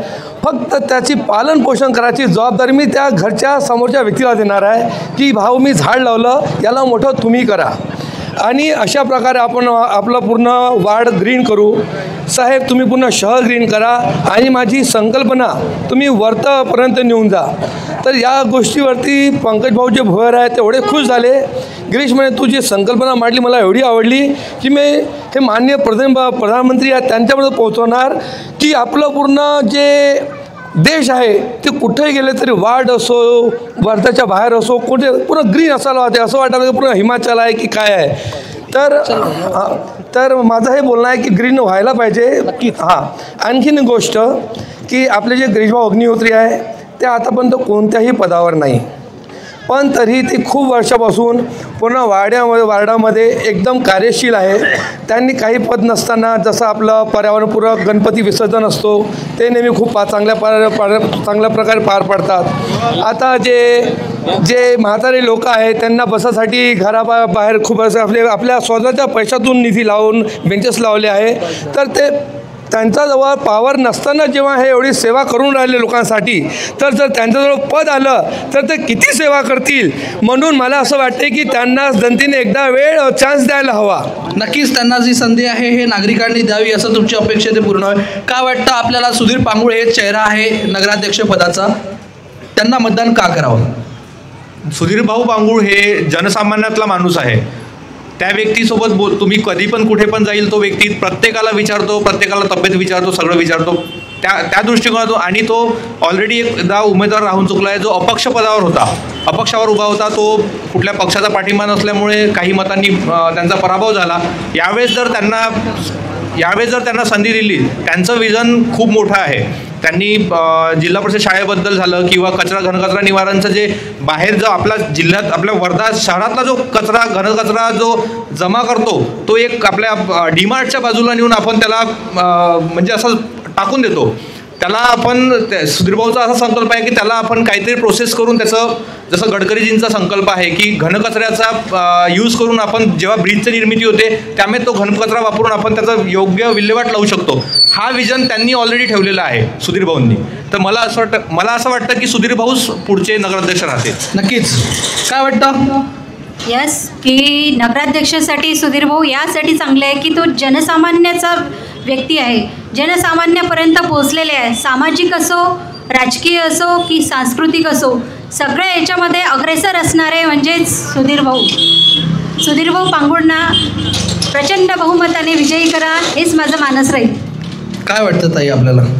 अध्यक्षपदासाठी नक्कीच मी तर म्हणेल की संतोष भाऊच येणार, कारण कुठेतरी एक्सपिरियन्स मॅटर करतो. आणि जो 2.5 वर्षाचा त्यांचा एक्सपिरियन्स आहे आणि 25 वर्षाचा जो नगरसेवकाचा एक्सपिरियन्स आहे, हे तुम्ही आता जनतेशी बोलल्यावर तुम्हाला कळलंच असेल. प्रत्येकजण हेच म्हणतात की त्यांनी केलेले जे कामं आहेत ते नक्कीच वाखाणण्याजोगे आहे आणि नक्कीच त्यांना चान्स मिळायला हवा आणि तो मिळणारच. आपण स्वतःच नगराध्यक्ष पदाचे उमेदवार आहात. काय वाटतं नागरिकांसाठी जे आहे, काय बेस्ट देणार आपण नगराध्यक्ष झाल्यानंतर? मी सुरुवातीला सांगितलं की शहरामध्ये नाले, रस्ते, गल्ल्या जे काही आपण करतो हाच विकास समजला जाणं हे चुकीचं आहे. आणि नागपूरच्या धर्तीवर आपल्या वर्धा शहराला कसं करता येईल हा माझा विजन राहणार आहे. जे ग्रीनरी नागपूरला दिसते, आपण नागपूर एंटर केलं असं वाटतं की आपण एकदा चांगल्या शहरामध्ये आलो. ते आपल्या वर्धेत का होत नाही बा, आजपर्यंत का झालं नाही? मोठे मोठे नेते इथे आहेत आणि विकासाचं नाव सगळेच घेतात, पण आज वर्धा शहरामध्ये मी तर आता बरेचशा वार्डामध्ये जेव्हा प्रभात फेरी काढून आलो, फिरून आलो, भाऊ सांगतो तुम्हाला, अशी परिस्थिती आहे. त्या गटर लाईनच्या याच्यात जे रोड फोडले गेले ना, अजूनही ते गड्डे बुजवले गेले नाही आहे. बऱ्याचशा भागामधले चेंबर उंच आलेले आहे, लोक पडतात तिथे अजूनही. यांनी फक्त विधानसभेच्या वेळेस आम्ही युतीत आम्ही त्यांचा हे करणार नाही, परंतु काही गोष्टी सांगायलाही पाहिजे. आपण आपल्या भागामध्ये आपल्याला चांगले रस्ते दिसते, पण आपण जर गेलो ना इकडे साईनगरच्या, तुम्ही तुमच्या त्यांनी फोडूच नाही दिले ना, म्हणून चांगले दिसते. फोडल्याच नाही गेले इकडे. हा एक लक्षात ठेवा, महत्त्वाचा बाब. सगळ्यात पहिले एक गटर योजना जी आहे ना, हे रामनगरला सुरू होणार होती, पण मी येऊ दिली नाही. मी म्हटलं पहिले तिकडे जा, तर त्यांनी ते तिकडे केलं. मला विश्वास वाटतच होतं का हे कुठंतरी गडबड होणार आहे याच्यामध्ये. तर त्यांनी काय केलं, तिकडचे रस्ते फोडले आणि त्या योजनेचा काहीही फायदा झाला नाही. त्या योजनेमध्ये नुसते पाईपं टाकण्यात आले. आपल्या सांडपाण्याची जागा खाली आहे, ते पाईप उंच टाकण्यात आले, ते पाणी त्याच्यात जात नाही अशी परिस्थिती आहे. ते योजना पूर्ण मतलब कोणत्याही कामाची नाही आहे. आणि अशा परिस्थितीमध्ये शहराचा विकास जे आपण झालो म्हणतो तो अजून काही झाला नाही. माझं मानस राहील शहर हा ग्रीन आणि स्वच्छ आणि सुंदर दिसला पाहिजे. पिण्याचा पाण्याचं नियोजन होणं खूप गरजेचं आहे. आता त्यांनी सांगितलं का रेग्युलर पाणी आपण देण्याचा आपला मानस राहील आणि ती वेळेवर देण्याचा मानस राहील. मी जर अध्यक्ष झालो तर नक्कीच या गोष्टीवर विशेष लक्ष देणार आहे. पिण्याचं पाणी आपल्याला रेग्युलर मिळेल आणि वेळेवर मिळेल. या सर्व बाबींसोबत त्या ताईंचा प्रश्न विसरता का? मी त्या ताईंना विनंती करतो की त्यांनी अर्ज स्वरूपात मला काहीतरी द्यावं, एक लेखी द्यावं. मी शासनाकडे त्याचा पाठपुरावा नक्कीच करेन.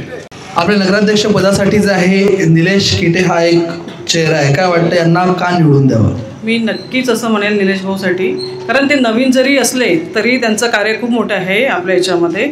तर प्रत्येकाने एकदा तरी त्यांना चान्स द्यावा नगराध्यक्षासाठी. मी एवढंच मला जनतेला एवढंच म्हणायचं आहे की त्यांना एकदा तरी चान्स द्यावा लोकांनी आणि निवडून द्यावा. नक्कीच. काय वाटतं आपल्याला?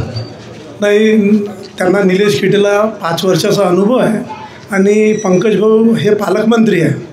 महाराष्ट्रामध्ये सरकार भारतीय जनता पार्टीचा नक्कीच विकास करेल. आपण एक चूक करून चुकलो आहे. आपण खासदारकीमध्ये जे चूक केली ते चूक दुबारा नाही झाली पाहिजे, म्हणून भारतीय जनता पार्टीला भरघोस मतानं विजयी करा अशीच मी विनंती करतो. नक्कीच आपल्या प्रत्येकाने आपापलं मत मांडलेलं आहे. बराच वेळ झालेला आहे.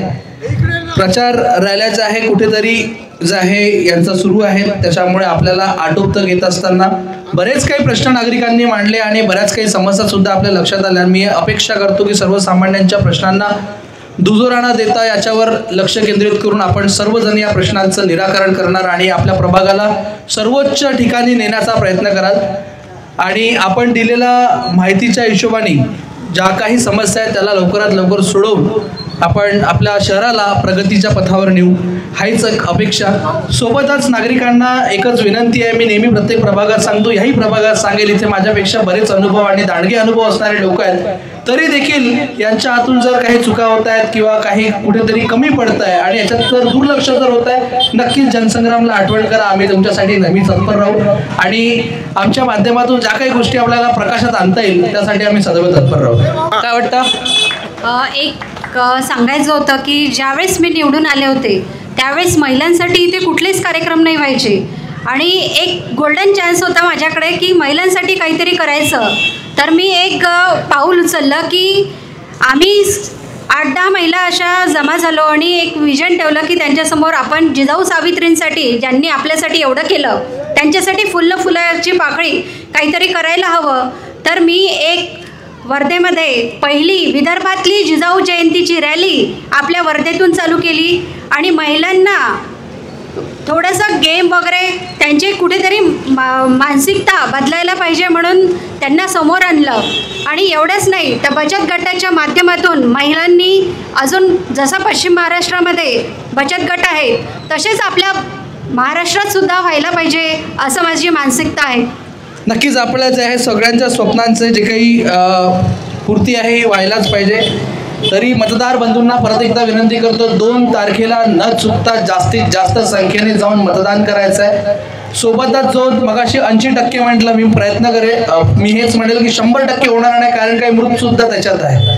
त्याच्यामुळे 80पेक्षाही जर वाढत होत असेल ते मतदान करा आणि चांगल्या प्रकारे जे आहे आपले जे चेहरे आहेत, जे विकसनशील चेहरे आहेत त्यांना नक्कीच निवडून आणा आणि आपल्या सोबतच आपल्या प्रभागासहित संपूर्ण शहराचा विकास आपण नक्कीच करू. आणि त्यासाठी प्रत्यक्ष रूपात सर्वांना एकमेकांना सहकार्याने गुण्या गोविंदाने आपल्या जे आहे हे निवडणूक पूर्ण पार पाडू ही अपेक्षा करतो.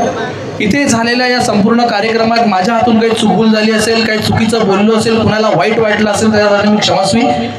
पण या सर्व गोष्टींमध्ये मला जर वाटतं आहे की कुठेतरी जर मी चुकलं आहे तर मी ते ॲक्सेप्ट सुद्धा करेल. पण नागरिकांना वाटतंय की जर काही समस्यांना जर दुजरा कोणी देत असेल ते नक्की आमच्यापर्यंत पोहोचवा. आम्ही त्याला जे आहे नक्कीच प्रकाशात आणून त्याला जे आहे पारदर्शकतेने नागरिकांच्या समस्या सुद्धा सोडवण्याचा आम्ही सुद्धा प्रयत्न करू एक न्यूज चॅनल म्हणून.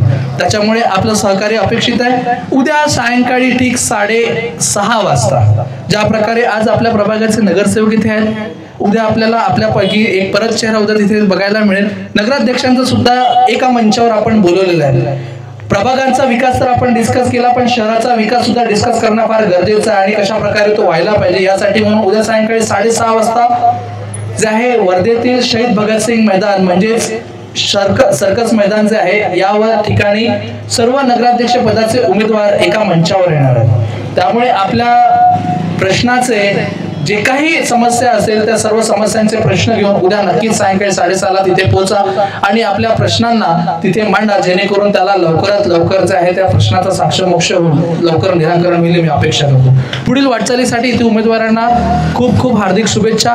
काही चुकूल झाले सर माफ करा. कार्यक्रम संपला इथे मी जाहीर करतो. धन्यवाद.